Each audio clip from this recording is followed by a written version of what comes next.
Hello and welcome to In the Days of Noor with me, Noor, where we talk about Islamic related topics and social issues. So today I'm going to be talking about the femininity backlash, and particularly from the perspective or the vantage point of this conversation taking place in the Black community and the ways in which Black women have now been the victims of backlash because of these conversations and interest in femininity. So I'll kind of start out, and I can only use my own perspective, at least in this situation. I'll start out by saying that when the femininity movement began, it was really positive, and it was all about Black women trying to reclaim something that had not really been a privilege for them, for Black women. So being able to be soft, being able to rely on others, being able to be even outwardly feminine, being able to be comfortable in one's femininity, to develop that aspect of oneself is something that a lot of Black women have not had the privilege of engaging in, because femininity usually means, and I would really say part of the heart of femininity, especially being able to outwardly express it, is that you're in an environment where you are protected and secure, and thus you can be soft and be open and be friendly because your environment allows for that. And so a lot of Black women, having not grown up in that environment, did not take on those characteristics.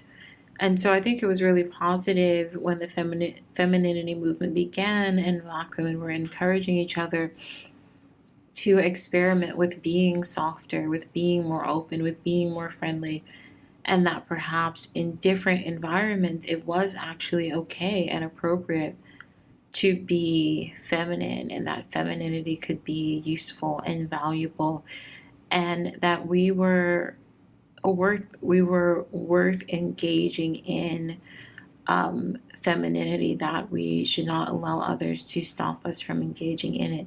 And so it was a really positive conversation happening amongst Black women. I think what has happened of late is that femininity has become a weapon that Black women use against each other and that Black men use against Black women. And it's also become a weapon that by which Black women victimize themselves. For better and worse, a lot of Black women, if not most, if not all, in American society, know how to get rough, get a bad attitude, fight back, protect themselves when necessary. It doesn't mean that suddenly we have some kind of masculine strength when we need to pull it out and all of a sudden we can fight a man or something. But it does mean that there is, unfortunately, or I'll say for better or worse, a level of again, we can't be men, but there's a level of being able to tap into a certain kind of aggression, I'll say, if necessary, because so many Black women, if not all, have been raised in an environment, a society that did not allow them the privilege of femininity. And so you kind of know how to go to that place if you absolutely have to. And I think that is a good thing, because unfortunately we still live in a society where you probably will have to go there, where you probably, as a Black woman, there will be some incident in your life where you're going to have to pull on that masculine energy to protect yourself. And it's unfortunate. It would be wonderful if the world wasn't like that, but it just is. Nevertheless, I think because of this femininity movement and Black women now trying to uphold themselves to that standard, I'm actually seeing Black women allowing themselves to be victims, to not allow themselves to get to that place in order to prove how feminine they are. And, I don't think that going into that masculine space is the only way to protect oneself. I think there's actually more power in preservation, not being in those spaces, getting out of those spaces. But sometimes you do need to be able to pull that out. And I think that to lose that in a society that hasn't actually changed to allow us the privilege of being feminine 100% of the time is to open oneself up to being a victim. I saw this video because there's all this controversy going around, and I think I'll make a video myself about it. But essentially, the original video was of these two men who were really demeaning, degrading this. Actually, it was one man who was doing it to one woman, at least in the short clip that was going around.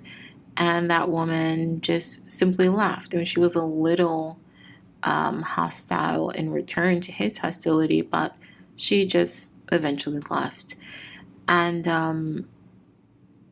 the woman who she was actually apparently trying to defend had returned to that show, and I guess to continue whatever discussion they were having. But in that second time around, then there was a girl on the show who was essentially cursing this woman out.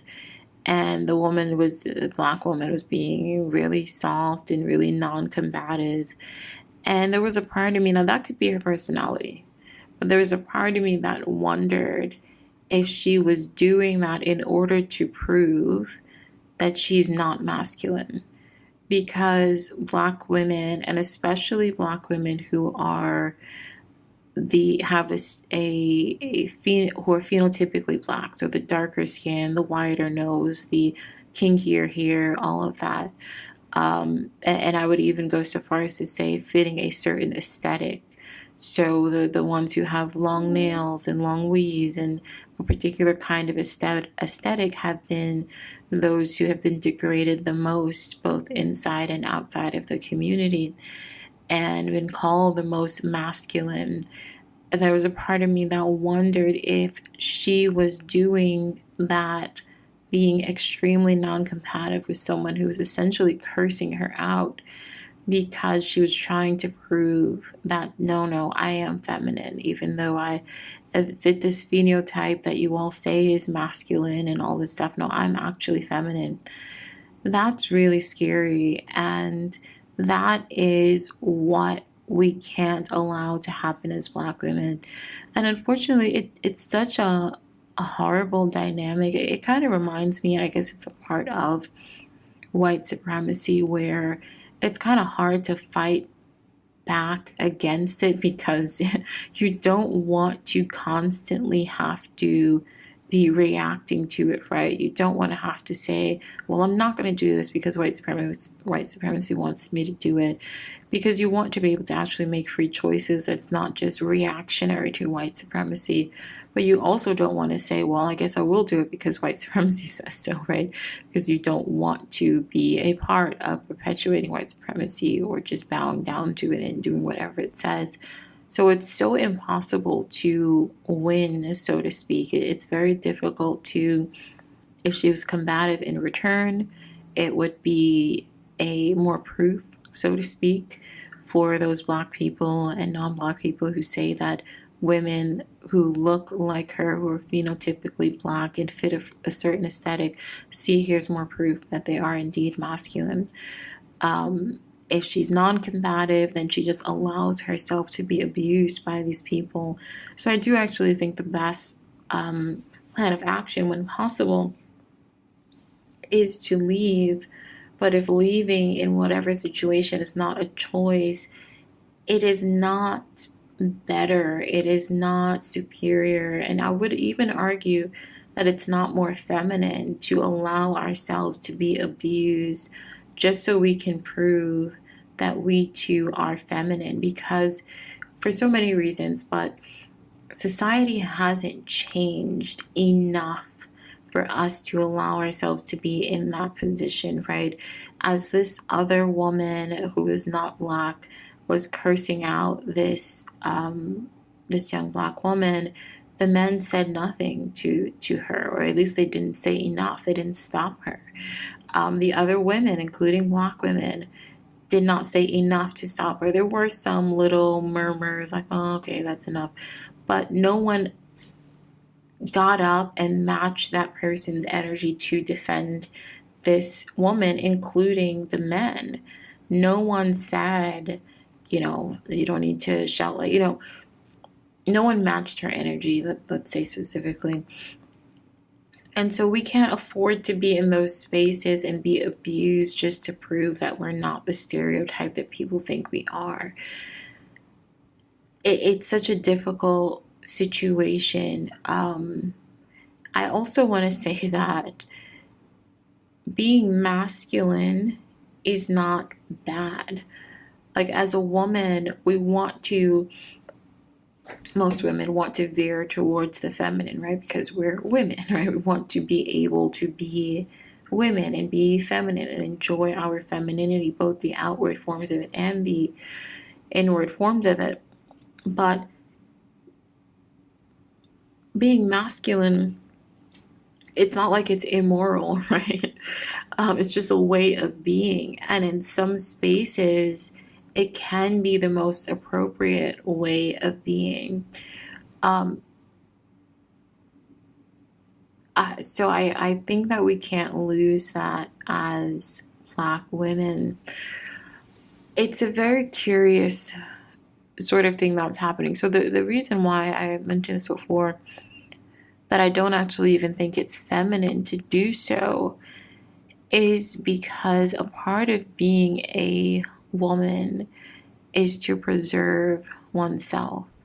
And a part of preserving oneself is to not be in spaces where abuse is possible or likely, and to remove oneself from a space that is abusive. That is a part of, I would say, the feminine principle. It's a part of being a woman. It's a part of womanhood. We as women were born with wombs. We're born with all of our eggs, right? We're born with this precious gift of being able to give life. And we have to, with every fiber of our being, our whole life, one of our most important tasks as women is to protect our womb and to not allow ourselves to carry the child and the legacy of any man who's not deserving. That level of preservation of our bodies should extend to all of ourselves. All of ourselves, our mental well-being, our spiritual well-being, and our bodily well-being as well. The same way that you would not want to let inside of you and carry the legacy of an undeserving man, you also don't need to let an undeserving man's energy inside of you. You don't need to carry that with you. You don't have to prove anything to him. I think this is another important thing that Black women should realize. You don't have to prove how feminine you are to anyone. That's the game that we don't want to get into, because other people's definition of femininity can be used in a way that is abusive and harmful, and in a way solely to demean us. So they kind of, some people, I really do believe, unfortunately, some Black men just use this as another weapon. They say, oh, okay, Black women are insecure about not being seen as feminine. All right, so we're going to tell them all the things that they have to do, which is really just a means of abusing and demeaning them. Here are all these lists of things you have to do in order to be seen as feminine. And so then women try to do them. We see the same thing on that guy's show, where that's basically the nuts and bolts of his show, is demeaning Black women and telling them how feminine they aren't. And I think, and this is why that young Black woman This is why I see her behavior in this way, because to me it's looking like a pattern. It's not really just a one-off. There's a pattern of Black women saying, no, I will prove to you that I don't have to be combative. I'll prove to you that I'm feminine. And we have to recognize that we don't owe that beautiful, feminine, soft energy to anyone but men who deserve it. The men who deserve that are your father, your brother, your husband, your uncles, and that's with some exceptions, right? Even some of those men may not be deserving if they don't treat you well, if they don't hold up their end of the deal of being protectors and providers and giving you a safe space, right? Um, so it's really important that we recognize not every man is deserving of that. My sister once said on Facebook, I posted this thing about female scholars in Islam years ago, and I forget what the man said, but she said the most brilliant thing in response, and I remembered it forever. And she said that there are some Muslim men, and I would extend this to Black men, and maybe all men probably, who think that every single woman is supposed to act as their wife. And that is not your role to every man. Some men are your sons, some are your brothers, some are your fathers, some are your uncles. One man is your husband. Some men are just strangers. The men who are just strangers, you don't owe them anything. And actually in Islam, what's interesting is Allah subhanahu wa ta'ala tells us, do not soften your voice with non-mahram men. He actually tells us not to soften our voice with non-mahram men. And non-mahram men are men that you could potentially marry, so that's all men who either you're not married to or are not in your family. So these men don't deserve that. Like, you can be patient and feminine and soft and submissive and kind and all of that. Give all of that energy to your husband, not to some random man on a podcast, not to some random men that you don't have to prove anything to. They can think you're masculine for all you care. Who cares if some random stranger or some random podcaster thinks you're masculine? Because that random man probably also wouldn't protect you if you were in danger. They probably also would not stand up. I mean, and they're showing this, because these women can be as feminine as they want and they still berate them. They still demean them. They still degrade them. So they're showing you to your face, we actually don't care how feminine you are.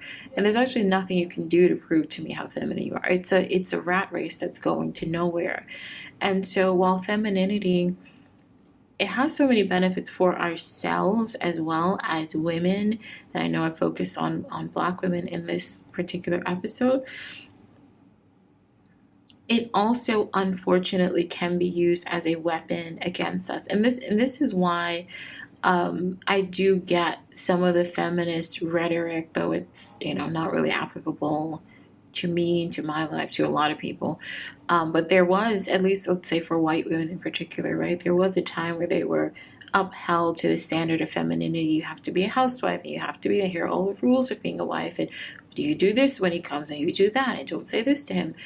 And yes, gender roles can sometimes be a prison. In the wrong person's hands, in the wrong society's hands, in the wrong group's hands, femininity and masculinity can in fact be used as a prison. I mean, even in Islam, right, then it's okay to cry as a man. It's okay to cry. Western American society ideas of masculinity, it's not okay to cry. So now Western society feels like it has to make this grand effort to show men, no, it's okay to be feminine and cry. And it's like, well, no, it was never feminine. The mistake you made was thinking that was feminine. It was never feminine to cry. That is a rule that you made up. It was never inherently feminine to cry. Now, to show more emotions, yes, is that more of a feminine attribute? But to cry when you're sad, the Prophet ﷺ cried when he lost his son, right? So I think it's important, and it sucks because there's so much beauty in delving into the feminine, and there's so much more that there's so many places the conversation has yet to go, but it's already being used as a weapon. And so I would just say that we have to be cautious as women who we are trying to prove ourselves to, and be very careful to not want the approval of all men in general. Want the approval of your husband, want the approval of your father, your brother, your male cousin, the men in your life who actually care about you, not just random men. Want their approval and their love and their protection, and in return give them that softness and kindness, and also let femininity be about yourself as well, and not just about proving something to men. So that's all I wanted to say about what I see as the backlash against femininity. um, I hope it gave you all something to think about, and we'll talk soon, inshallah. Take care.